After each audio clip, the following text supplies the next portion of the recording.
Hi ಎಲ್ರಿಗೂ ನಮಸ್ಕಾರ. ನಾನು ನಿಮ್ಮ ಮಲೆನಾಡಿನ ಸೋಲೋ ಪ್ಲಂಬರ್. ಇವತ್ತಿನ ವಿಡಿಯೋದಲ್ಲಿ ಗ್ರೋಹೆ ಬ್ರ್ಯಾಂಡ್ನ concealed flush tank upper part ಆದ ಫ್ಲಶ್ ಬಟನ್ ಪ್ಲೇಟ್ನ ಹೇಗೆ ಇನ್ಸ್ಟಾಲ್ ಮಾಡೋದು ಅಂತ ಕಲ್ತ್ಕೊಳ್ಳೋಣ. ನಾನಿಲ್ಲಿ ಕ್ರೋಮ್ ಕಲರ್ನಲ್ಲಿರೋ ಓವಲ್ ಶೇಪ್ ಫಿಟ್ಟಿಂಗ್ನ ಫಿಟ್ ಮಾಡ್ತಾ ಇದ್ದೀನಿ.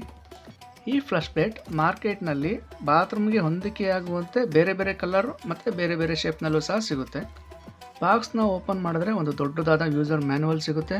ಅದರಲ್ಲಿ ನಿಮಗೆ ಹೇಗೆ ಫಿಟ್ಟಿಂಗ್ ಮಾಡಬೇಕು ಅಂತ ಕಂಪ್ಲೀಟ್ ಡೀಟೇಲ್ಸ್ನ ಕೊಟ್ಟಿರ್ತಾರೆ. ಇದು ನ್ಯೂಮ್ಯಾಟಿಕ್ ಮಾಡಲ್ ಆಗಿರೋದ್ರಿಂದ ಮೇಂಟೆನೆನ್ಸು ಸ್ವಲ್ಪ ಕಡಿಮೆನೇ ಇರುತ್ತೆ ಬೇರೆದಕ್ಕೆ ಹೋಲಿಸ್ಕೊಂಡ್ರೆ. ಅಂದರೆ ಲಿವರ್ ಫ್ಲಶ್ಗೆ ಹೋಲಿಸ್ಕೊಂಡ್ರೆ ಇದರಲ್ಲಿ ಸ್ವಲ್ಪ ಕಡಿಮೆನೇ ಇರುತ್ತೆ. ಗ್ರೋಹೆಲ್ ನೋಡೋದಾದರೆ ಇದೊಂದು ಪ್ರಾಡಕ್ಟ್ ಅಷ್ಟೇ ಕಡಿಮೆ ರೇಟಲ್ಲಿ ಸಿಗುತ್ತೆ ಅಂತ ಅಂದ್ಕೊಂಡಿದ್ದೀನಿ. ಇನ್ನು ಉಳಿದಿದ್ದೆಲ್ಲ ನೋಡ್ಲಿಕ್ಕೆ ಹೋದರೆ ಈ ಬಾಡಿ ಜೆಟ್ಟು, ಥರ್ಮೋಸ್ಟಾಟು ಇವೆಲ್ಲ ನೋಡ್ಲಿಕ್ಕೆ ಹೋದರೆ ಈ ಕಾಸ್ಟಲ್ಲಿದೆ.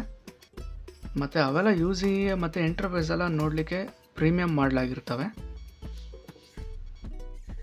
ಇದು ಫ್ಲಶ್ ನ್ಯೂಮ್ಯಾಟಿಕ್ ಅಸೆಂಬ್ಲಿ ಈ ರೀತಿ ಕಾಣುತ್ತೆ. ಅದು ಬಿಟ್ಟರೆ ಇದ್ರ ಜೊತೆ ಒಂದು ಫ್ರೇಮು, ಮೌಂಟಿಂಗ್ ಅಂತ ಒಂದು 4 ಸ್ಕ್ರೂ ಕೊಟ್ಟಿರ್ತಾರೆ. ಜಾಕ್ವಾರಲ್ಲಿ ಲಿವರ್ ಫ್ಲಶ್ಗೆ ಹೋಲಿಸ್ಕೊಂಡ್ರೆ ಇದು ಇನ್ಸ್ಟಾಲ್ ಮಾಡಲಿಕ್ಕೆ ತುಂಬ ಈಸಿ ಇದೆ. ಇದು ನನ್ನ ಯೂಟ್ಯೂಬ್ ಚಾನಲ್ನ ಮೊದಲನೇ ವಿಡಿಯೋ. ದಯವಿಟ್ಟು ಸಬ್ಸ್ಕ್ರೈಬ್ ಮಾಡ್ಕೊಳ್ಳಿ. ಮುಂದಿನ ವಿಡಿಯೋಗಳಲ್ಲಿ ಪ್ಲಂಬಿಂಗ್ ರಿಲೇಟೆಡ್ ಮತ್ತು LPG, copper, gas pipeline, core cutting ಮತ್ತು ಮನೆಗಳಿಗೆ ಇಂಟೀರಿಯರ್ ಜೊತೆ ಆಕ್ಸೆಸರೀಸ್ ಫಿಟ್ಟಿಂಗ್ಗಳ ಬಗ್ಗೆ ವಿಡಿಯೋನ ಮಾಡಿ ನಿಮ್ಮ ಜೊತೆ ಹಂಚ್ಕೊಳ್ತೀನಿ. ಈ ಪ್ಲಂಬಿಂಗ್ ಫೀಲ್ಡ್ನಲ್ಲಿ ಎಷ್ಟೇ ತಿಳ್ಕೊಂಡ್ರೂ ಕಡಿಮೆನೆ. ನಾನು ಈ 10-12 ವರ್ಷಗಳಿಂದ ಏನು ತಿಳ್ಕೊಂಬಂದಿದ್ದೀನಿ ಈ ವಿಡಿಯೋ ಮುಖಾಂತರ ನಿಮಗೆ ಅದನ್ನು ತಿಳಿಸೋಕ್ಕೆ ಇಷ್ಟಪಡ್ತೀನಿ. ಮೊದಲಿಗೆ ಈ ಪ್ರೊಟೆಕ್ಷನ್ ಕ್ಯಾಪ್ನ ಓಪನ್ ಮಾಡ್ಕೊತಾ ಇದ್ದೀನಿ. ಕ್ಯಾಪ್ನ ಕಟ್ ಮಾಡಿದ ನಂತರ ಸೈಡ್ ಬೀಡಿಂಗಿಗೆಲ್ಲ ನೀವು ವೈಟ್ ಸಿಮೆಂಟು ಅಥವಾ ಸಿಲಿಕಾನ್ ಸಿಲೆಂಟಿನ ಕವರ್ ಮಾಡ್ಕೊಳ್ಬೋದು. ಈ ರೀಸೈಕಲ್ ಬಿನ್ನ ಓಪನ್ ಮಾಡ್ಕೊಳ್ತಾ ಇದ್ದೀನಿ. ಕೆಲವ್ರಿಗೆ ಗೊತ್ತಿರೋದಿಲ್ಲ ಇದೇನು ಅಂತ. ಏನಿಲ್ಲ, ಸಿಂಪಲ್. ನಾವು ಫ್ಲಶ್ ಟ್ಯಾಂಕ್ ಕೂರಿಸುವಾಗ ಒಳಗಡೆ ವಾಟ್ರನ್ನ ತುಂಬಿ ವಾಲ್ನ ಏನು ಸ್ಲಡ್ಜ್ನ ಕಟ್ತೀವಿ ಆ ಟೈಮಲ್ಲಿ ನೀರು ಕೆಳಗಡೆ ಫ್ಲಶ್ ಆಗಬಾರ್ದು ಅನ್ನೋ ಉದ್ದೇಶಕ್ಕೆ ಇದನ್ನು ಹಾಕಿರ್ತಾರೆ. ಒಂದು ಟ್ಯಾಂಕು ಇಚ್ಚಿಕೊಳ್ಬಾರ್ದು ಅಂತೇಳಿ ಇದನ್ನು ಹಾಕಿರ್ತಾರೆ. ಫೈನಲಲ್ಲಿ ಅದನ್ನು ನಾವು ರಿಮೂವ್ ಮಾಡಿ ಬಿಸಾಕ್ತೀವಿ. ಟೈಲ್ ಆಗೋಕ್ಕಿಂತ ಮುಂಚೆ ಏನು ನೀರು ತುಂಬಿದ್ವಿ ಅದನ್ನು ಈಗ ಹೊರಗಡೆ ಹಾಕ್ತಾ ಇದ್ದೀನಿ.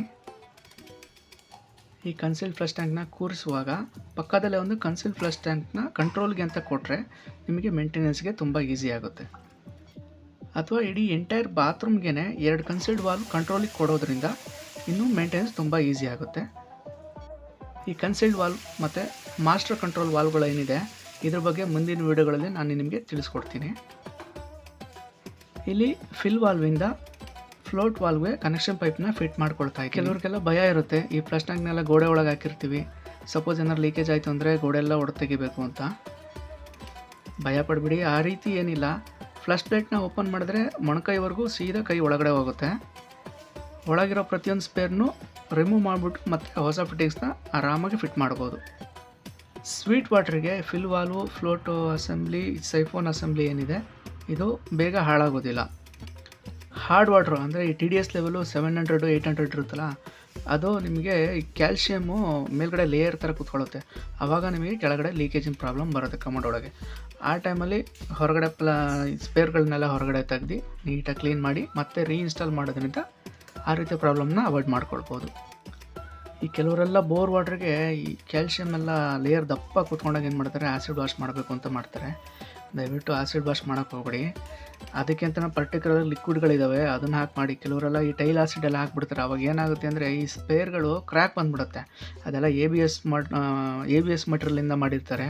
ಕ್ರ್ಯಾಕ್ ಬಂತು ಅಂದರೆ ನಿಮಗೆ ಮತ್ತೆ ಲೀಕೇಜ್ ಶುರುವಾಗುತ್ತೆ. ಕಂಟಿನ್ಯೂಸ್ ಲೀಕೇಜ್ ಆಗ್ತಾನೆ ಇರುತ್ತೆ. ಈ ಸ್ಪೇರ್ಗಳಿಗೆಲ್ಲ ಏನು ಕಡಿಮೆ ದುಡ್ಡು ಇರೋಲ್ಲ, ಕಾಸ್ಟ್ ಎಲ್ಲ ಸ್ವಲ್ಪ ಜಾಸ್ತಿನೇ ಇರುತ್ತೆ. ಈ ಫಿಲ್ ವಾಲ್ಗಳಿಗೆಲ್ಲ 1900-2000 ಈ ರೀತಿ ಇರುತ್ತೆ. ಹಾಗಾಗಿ ನೋಡಿಕೊಂಡು ಟೆಕ್ನಿಷಿಯನ್ ಕೈಲೇ ಕೆಲಸನ ಮಾಡಿಸ್ಕೊಳ್ಬೇಕು. ಇಲ್ಲಿ ಫ್ರೇಮ್ನ ಫಿಟ್ ಮಾಡ್ಕೊಳ್ತಾ ಇದ್ದೀನಿ. ಗ್ರೋಹೆಯಲ್ಲಿ ವರ್ಟಿಕಲಾಗಿ ಇರುತ್ತೆ. ಇನ್ನು ಜಾಕ್ವಾರು ಬೇರೆ ಮಾಡಲೆಲ್ಲ ಹೋದರೆ ಹಾರಿಜಾಂಟಲಲ್ಲಿ ಇರುತ್ತೆ, ಅಂದರೆ ಪಕ್ಕ ಬಟನ್ ಇರುತ್ತೆ. ಇದರಲ್ಲಿ ಮೇಲೆ ಕೆಳಗೆ ಬಟನ್ ಇರುತ್ತೆ. ಈ ಪ್ಲೇಟ್ನ ನಾವೇನು ಕೂರಿಸಿರ್ತೀವಿ ಅದನ್ನು ಸಾಫ್ಟ್ ಕ್ಲಾತಿಂದ ಮಾತ್ರ ವಾಶ್ ಮಾಡಬೇಕು. ಅದು ಬಿಟ್ಟು ಹಾರ್ಪಿಕ್ ಹಾಕಲಿ, ಈ ಲೈಜಾಲು ಆ ರೀತಿದು ಯಾವ್ದಾದ್ರು ಕೆಮಿಕಲ್ ಹಾಕಿದ್ರೆ ನಿಮಗೆ ಡ್ಯಾಮೇಜ್ ಆಗೋ ಚಾನ್ಸಸ್ ಇರುತ್ತೆ. ಹಾಗಾಗಿ ಅದನ್ನೆಲ್ಲ ಹಾಕ್ಬಿಟ್ಟು ಕ್ಲೀನ್ ಮಾಡಬಾರ್ದು. ಆ ರೀತಿ ಮಾಡೋದ್ರಿಂದ ಕಂಪ್ನಿಯಿಂದ ಯಾವುದೇ ವಾರಂಟಿ ಕ್ಲೈಮ್ ಆಗೋದಿಲ್ಲ. ಟೋಟಲ್ 4 ಸ್ಕ್ರೂ ಕೊಟ್ಟಿರ್ತಾರೆ. ಇಲ್ಲಿ 2 ಸ್ಕ್ರೂ ಆಗೋದು, ಇನ್ನು 2 ಎಕ್ಸ್ಟ್ರಾ ಕೊಟ್ಟಿರ್ತಾರೆ.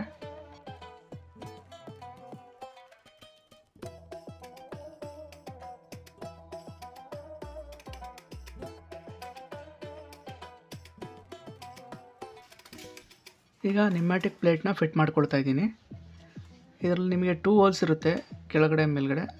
ಅಂದರೆ 3 ಲೀಟ್ರಿಗೊಂದು 6 ಲೀಟ್ರಿಗೊಂದು. ನೀವು ಯಾವುದಕ್ಕೆ ಫಿಟ್ ಬೇಕಾದರೂ ಮಾಡ್ಕೊಳ್ಬೋದು. ನಾನಿಲ್ಲಿ ದೊಡ್ಡದು ಅಂದರೆ 6 ಲೀಟ್ರಿಗೆ ಫಿಟ್ ಮಾಡ್ಕೊಳ್ತಾ ಇದ್ದೀನಿ.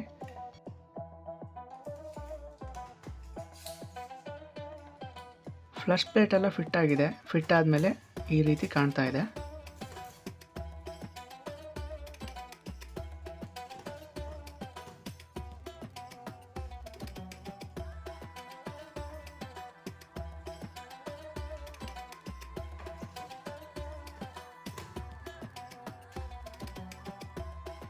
ಇದೇ ರೀತಿ ಪ್ಲಂಬಿಂಗ್ ರಿಲೇಟೆಡ್ ವಿಡಿಯೋಗಳಿಗಾಗಿ ನನ್ನ ಚಾನಲ್ನ ಸಬ್ಸ್ಕ್ರೈಬ್ ಮಾಡ್ಕೊಳ್ಳಿ. ಧನ್ಯವಾದಗಳು.